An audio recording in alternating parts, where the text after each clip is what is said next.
Assalamualaikum warahmatullahi wabarakatuh. Alhamdulillahi kafa, wassalatu wassalamu ala sayyidinal mustafa wa ala alihi wa ashabihi ahli sidqi wal wafa. Asyhadu an la ilaha illallah wahdahu la syarikalah wa asyhadu anna Muhammadan abduhu wa rasuluhu alladzi la nabiyya ba'dah. Amma ba'du, qala Allah ta'ala fi kitabihil karim fi ba'dil ayah a'udzu billahi minasy syaithanir rajim wa litukmilul iddata wa litukabbirullaha ala ma hadakum wa la'allakum tashkurun. Wa qala Rasulullah sallallahu alaihi wasallam lis-shaimi parhatun ingdal iftar wa parhatun ingdal liqa'i rabbih. Shadaqallahul adzim wa shadaqa rasulil karim wa nahnu ala dzalika minas syahidin. Hadirin wal hadirat jamaah tarawih Masjid Al-Jabbar rahimakumullah. Tidak terasa hari berganti, waktu berlalu. Alhamdulillah kita sudah berada di penghujung bulan Ramadan. Bagaimana kita mengetahui kita berada di penghujung Ramadan? Yang pertama, Menteri Agama sudah mengumumkan bahwa Hari Raya Idul Fitri jatuh pada hari Senin 31 Maret atau 1 Syawalnya bertepatan dengan 31 Maret 2025 Masehi. Kemudian ciri yang kedua, tanda-tanda penghujung Ramadan yang kedua, biasanya jamaah masjid kembali ke asal, atau bisa jadi efek mudik. Orang Bandung sekarang sudah ada di Jakarta, sebagian ada di Bogor, mungkin juga di Sukabumi, dan juga mungkin orang Bandung sebaliknya ada di Garut, mungkin sudah ada di Tasikmalaya. Kemudian masjid bertambah besar, tambah lega. Tapi itu di masjid-masjid, beberapa masjid yang lain. Tidak termasuk barangkali di Masjid Al-Jabbar ini. Bahkan menurut informasi semalam untuk i'tikaf penjemputan Lailatul Qadar malam terakhir, itu sampai yang i'tikaf mencapai 4.000, luar biasa. Hadirin rahimakumullah, ciri yang berikutnya apa? Tanda di penghujung Ramadan ini biasanya jamaah tarawih mulai berkurang. Tetapi juga itu di masjid-masjid yang lain, tidak terjadi di Al-Jabbar. Tarawih itu ramena kur mimiti katanya. Kadituna indit hiji-hiji, kemudian nu aya kari nini-nini jeung aki-aki. Jadi ramainya itu sudah mulai bergeser ke mal-mal. Kemudian juga ramainya sudah mulai berpindah ke jalan-jalan, mungkin melaksanakan mudik dengan tujuan untuk bersilaturahmi. Mudah-mudahan hadirin rahimakumullah, dengan memasuknya kita sampai di penghujung bulan Ramadan ini, kita termasuk orang-orang seperti yang selalu kita panjatkan dalam doa kami, ya. Allahumma ja'alna minas fi hadhihi lailatis sarifati minas su'ada il maqbulin wala taj'alna minal asqiyai mardudin. Mudah-mudahan kita termasuk orang-orang yang berbahagia. Karena apa? Karena amaliyah Ramadannya diterima oleh Allah Subhanahu wa taala. Amalah salatnya, saumnya, sedekahnya, baca Qur'annya, dan amal-amalan yang lainnya mudah-mudahan diterima oleh Allah Subhanahu wa taala. Dan sebaliknya kita tidak termasuk orang-orang yang merugi karena amal-amalnya bangkrut, sebagaimana disinyalir oleh baginda kita. Berapa banyak orang yang berpuasa tetapi hanya mendapatkan haus dan dahaganya saja. Mudah-mudahan kita terhindar dari itu. Hadirin jamaah rahimakumullah. Di penghujung Ramadan ini layak kalau kita ajukan pertanyaan. Apa yang berkecamuk dalam perasaan kita masing-masing? Apakah kita sedih? Apakah kita gembira? Apakah kita cemas? Atau kita merasa takut? Atau semuanya ada di dalam diri kita? Atau sama sekali tidak ada? Ramadan dan bukan Ramadan misalnya dianggap sama.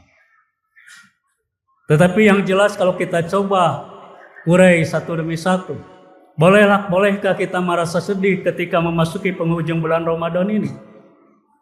Saya kira manusiawi dan wajar manakala kita merasa sedih. Seperti halnya kita ketika di bulan Sa'ban yang lalu, semakin dekat ke bulan Ramadan, semakin gembira hati kita, bahkan siap menyambut kedatangan Ramadan dengan marhaban ya Ramadan, dengan penuh kegembiraan. Maka ketika saat ini hampir katakanlah kita akan berpisah dengan bulan Ramadan, sebagai orang-orang yang beriman tentu kita akan merasa sedih. Pertanyaannya, why? Mengapa kita sampai bersedih? Karena bulan Ramadan, bulan yang penuh rahmah, berkah dan ampunan, sebentar lagi akan meninggalkan kita. Bulan Ramadan, selama 1 bulan lamanya kita bersama-sama di bulan ini. Betapa banyak kenangan-kenangan manis yang kita dapatkan. Keindahan malam harinya, keindahan siang harinya, fasilitas jaminan dilipat gandakannya amal-amal kita. Amal wajib dilipat gandakan, amal sunat dibalas dengan amal wajib. Kemudian doa demi doa akan dikabulkan. Kemudian semua amal diterima oleh Allah Subhanahu wa taala. Ternyata bukan hanya itu. Bulan Ramadan yang di dalamnya kita bersama-sama di dalamnya, kita juga telah diperkenalkan oleh bulan Ramadan ini. Secara tidak langsung kita diajarkan tentang arti penting sebuah kejujuran, arti penting sebuah kepasrahan, arti dari sebuah ketulus ikhlasan, arti dari kesabaran, arti dari kepedulian, dan masih banyak lagi. Betapa banyak barangkali nilai-nilai pelajaran yang dapat kita petik di balik ibadah di bulan Ramadan ini. Ini rasa rasa sedih kita. Kemudian pertanyaan berikutnya, apakah kita boleh merasa gembira? Gembira karena di ujung bulan Ramadan ini. Kita gembira karena kita sudah mampu menunaikan perintah Allah dan menjauhi larangan-larangannya di bulan Ramadan. Yang tinggal tersisa 1 hari lagi esok hari. Kita pantas bergembira karena sering disebut berarti kalau kita mampu melaksanakan perintah Allah, berpuasa dengan berkualitas, itu berarti kita sudah berhasil memenangkan hawa nafsu kita. Menang melawan hawa nafsu. Paling tidak nafsu butun dan nafsu di bawah butun atau disebut dengan nafsu farji. Kita juga boleh bergembira. Kenapa? Karena ada hadis Nabi SAW yang mengingatkan kepada kita. Lis-shaimi farhatan. Bagi orang-orang yang melaksanakan ibadah saum itu, dia akan mendapatkan 2 kegembiraan. Yang pertama, farhatun indal iftar. Bergembira saat kita berbuka. Para pensarah menafsirkan saat berbuka ini yang pertama ketika kita berbuka saat tiba adzan maghrib. Maka semuanya tidak ada yang tidak bergembira. Apalagi kalau kita memperhatikan buka bersama di keluarga. Mungkin ada istilah bukber ya, buka bersama. Fenomenanya sudah mendunia. Di medsos sekilas kita melihat bukber terbesar ada di Rusia. Kemudian takjil terpanjang ada di Belgia sampai 2 kilometer. Kemudian ada fenomena baru katanya, entah benar atau tidak. Kadang-kadang kita berkata mudah-mudahan benar katanya. Kim Jong Un katanya mendukung warganya, rakyatnya, terutama yang berpenduduk muslim untuk melaksanakan ibadah saum di bulan Ramadan. Dan mereka difasilitasi untuk melakukan buka bersama. Ini tentu merupakan satu bentuk kegembiraan. Kegembiraan yang kedua dari rahimakumullah adalah farhatun indal iftar. Yang kedua adalah saat kita berbuka, yaitu ketika memasuki 1 Syawal 1446 Hijrah ini. Nah, kenapa kita patut bergembira? Ya, karena berarti kita mengalami Idul Fitri, kembali kepada fitrah kesucian. Kata baginda kita, kal yaumi waladathu ummuh, laksana bayi yang baru dilahirkan oleh ibunya. Tentu kita bergembira karena. Dan kemudian yang paling utama lagi, hadirin rahimakumullah, farhatun inda liqa'i rabbi. Rasa gembira ketika kita nanti bertemu dengan Allah Subhanahu wa taala, ketika kita sebagai penduduk surga, bahkan penduduk surga yang spesial, masuknya melalui Babur Rayyan, pintu khusus bagi orang-orang yang berpuasa. Satu kegembiraan puncak yang luar biasa adalah manakala penduduk ahli surga ini bisa bertemu dengan Allah Subhanahu wa taala. Di baginda kita di dalam hadis riwayat Bukhari, innakum satarawna rabbakum, sesungguhnya kamu akan melihat kepada Tuhanmu, kama tarawnal qamar, seperti kamu melihat bulan purnama.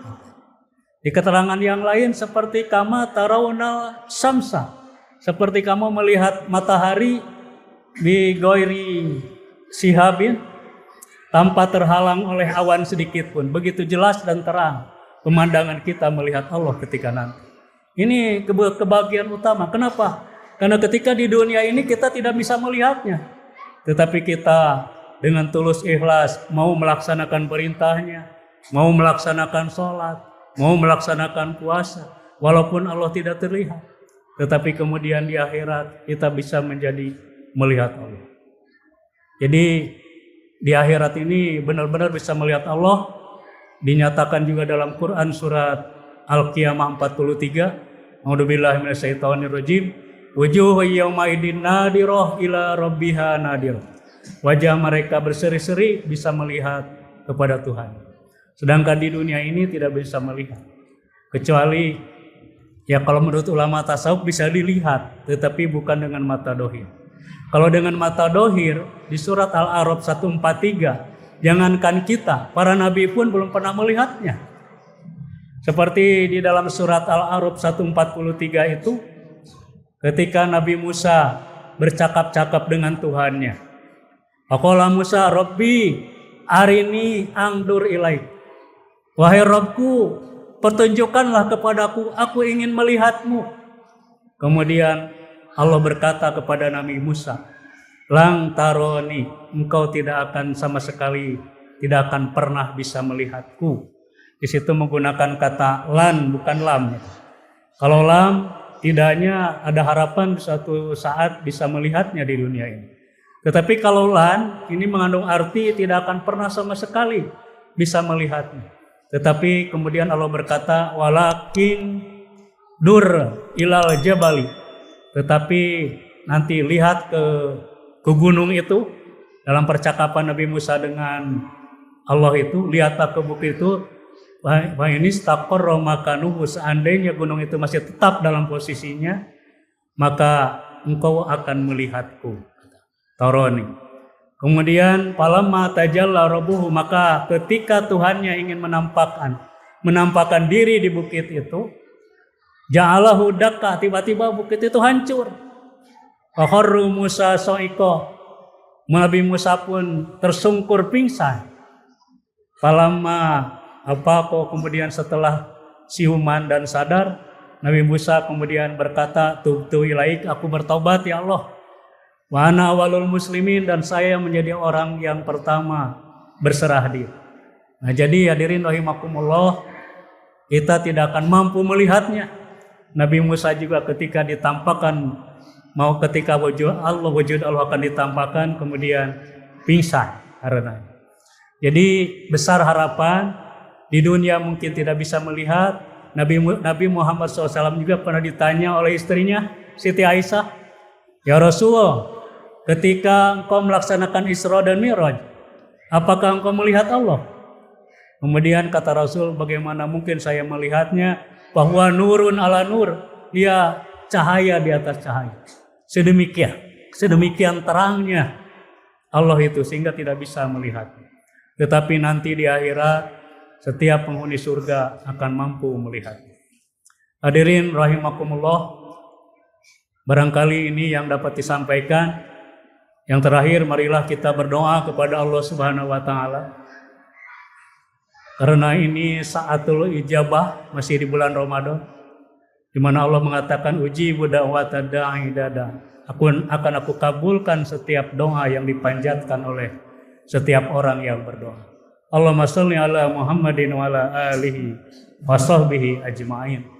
Allahumma ighfir lana wa liwalidayna wa ihwanina alladhina sabaquna bil iman. Ya Rabbana innaka antar raufur rahim. Allahumma yassir umurana wa sahih ajsadana wa balligh maqasidana wa tawil umurana bil barakah wa nawwir qulubana wa sabbit imanana wa wasi' arjaqana. Allahumma la taj'alhu akhirul ahdi min siyamina iyyahu. Ya Allah, janganlah kau jadikan bulan Ramadan ini merupakan akhir perjalanan hidup kami, ya Allah.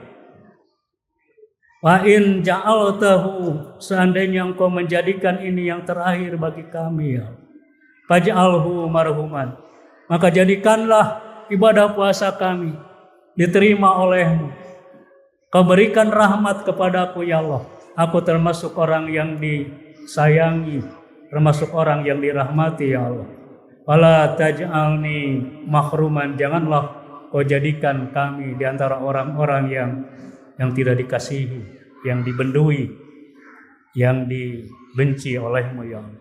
Mudah-mudahan kami berada dalam ridho.